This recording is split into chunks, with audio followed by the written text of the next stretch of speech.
Thanks for inviting us in. It's now 11 o'clock, and we begin tonight with security video showing a woman's car getting stolen right out of her own driveway. All of this unfolding around 4 this morning near 21st and Arlington on the city's east side. Our Chase Howell talked with the woman who says she keeps to herself and never bothers anyone. While that may be true, that didn't stop someone from busting out her passenger side window while someone else stood by on the lookout with a gun. Watch as these two people check the handles of Monique Taylor's car. Once they realize it's locked, one of them works on taking out the passenger side window. As the second person makes their way to the front door, you can see a gun in their hand. But as they walk back down the driveway, the person turns around, puts both hands on the gun, and points it directly at the home. It's a guy standing on my front porch pointing the gun at my house. Like, for instance, like if I come out or open the door or anything or say anything, they were going to start shooting at my house. After a few minutes, one of the individuals is able to get the car started and take off in it.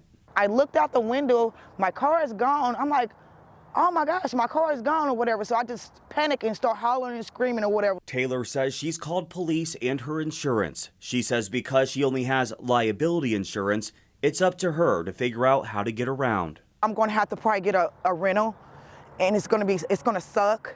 I don't have any money like that saved to even really try to go get a car or a rental like that or whatever. So I don't even know what I'm going to do. Taylor asked if anyone sees a 2013 Kia Optima with the license plate TEL 949 to call police.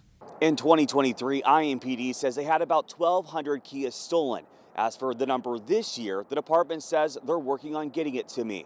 But in the meantime, they want to remind people to never leave anything of value in your car. And if you need to, grab one of those steering wheel locks. And I know this may sound obvious to some, but don't leave your car unattended, even as it gets colder, just to warm up your car for a couple minutes.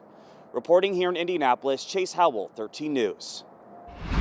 We don't believe that the shooting is accidental, but it is still under investigation. Tonight at 11, we're hearing from the Johnson County prosecutor on what's next in the case of a shooting involving two teens. Early Sunday morning, Greenwood police officers got a call about an attempted suicide. But now investigators say a 13-year-old boy shot another 13-year-old boy. Police believe 6 teens were inside the home playing with a gun when one of them pointed at it and pulled the trigger. They tell us the suspect called 911 and reported the attempted suicide. Prosecutor Lance Hamner says these kinds of situations are preventable. It's just one of those situations that when the warnings continually come out from law enforcement to make sure the firearms are away from the kids, this is the worst case scenario that they're talking about, and it's a tragedy for the family. The victim was taken to the hospital in critical condition. Tonight, police have not said if he survived. The suspected shooter is tonight at the Johnson County Juvenile Detention Center, while Hamner considers what charges are appropriate. An initial hearing for the 13-year-old is scheduled later this month. Tonight, we're getting a closer look at life in Delphi after the Richard Allen trial. Allen is tonight back in the Cass County Jail. It's been about 33 hours since a jury found him guilty on all 4 counts of murdering Abby Williams and Libby German in 2017. That trial brought renewed attention to that small community, attention that was not always welcome.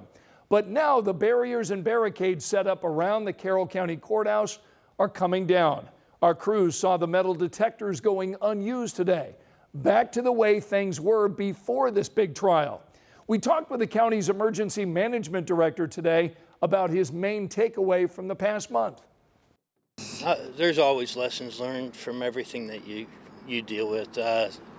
So the chief staff and myself and some others are going to meet within the next couple weeks. We're going to do an after action, see what we could have done better, things that we can improve on for if there's ever a future event, and hopefully if there's any events in our neighboring counties and that we can share that knowledge with them as well.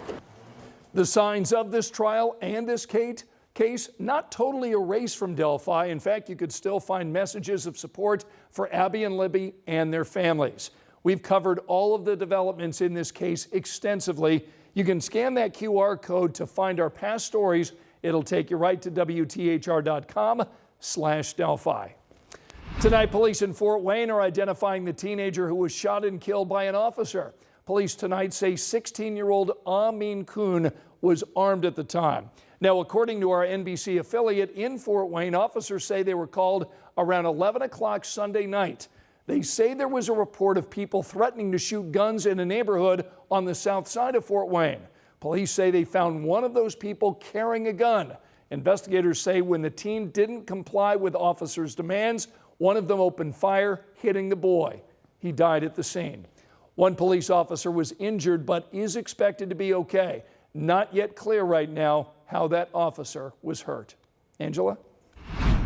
Scott, another cool start tomorrow morning. We have made it to coat weather in central Indiana. Early morning temperatures in the upper 30s and low 40s. Should be a few degrees warmer tomorrow afternoon with increasing clouds and highs in the upper 50s. So grab the coat, grab the umbrella. Rain chances arrive after lunchtime. You can see it here with Future Track 13. I'm going to slow this down and have the local analysis and how much rain in a few minutes. All right, Angela, we'll see you in a little bit. We're getting our first look tonight at the legislative priorities for IPS ahead of the upcoming 2025 session.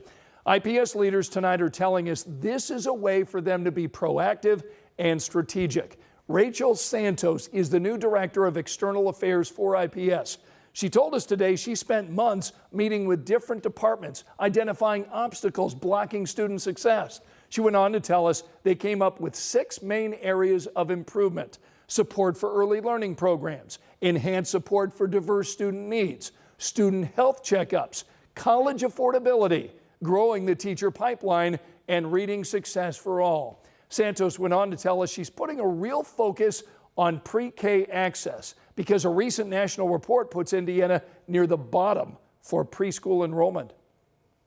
It's just not meeting the needs of the state, right? When we talk about. So what's next? The district plans to work with state leaders to build support. The legislative session begins in January.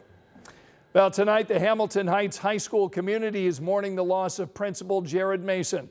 The superintendent confirms that Mason died earlier today.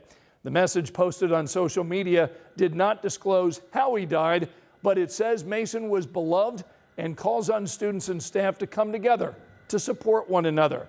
The high school will have e-learning days tomorrow and Thursday. There will be extra counselors and staff in the building those days from 9 to 11 in the morning for people who may need to talk with someone. Here's a look at the other stories making headlines right now. Tonight we know the name of the man who was shot and killed at an apartment complex on the near west side of Indianapolis. Tonight the coroner's office is confirming 63-year-old Antonio Trotter Sr.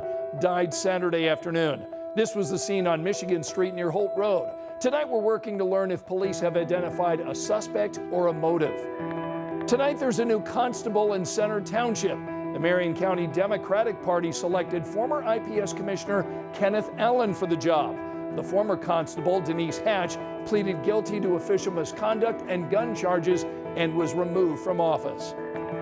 Tomorrow, a man accused of killing an Indianapolis woman more than 30 years ago will make his first court appearance after returning here to Indiana. 52-year-old Dana Shepard was arrested in August in connection to the death of 19-year-old Carmen Van Huss. Police say DNA advancements help link Shepard to this case. Tonight, he's facing charges here in Marion County. Tonight, investigators say speed may have been a factor in that crash that killed a Tri-West high school student. 16-year-old Morgan Henderson of Pittsboro died in the wreck that happened on Monday morning. Sheriff's deputies say she went off the road and hit a parked truck. Tonight, 47 immigrants are now U.S. citizens. For the first time, Indianapolis International Airport hosted a naturalization ceremony. The immigrants came from 24 different countries around the world.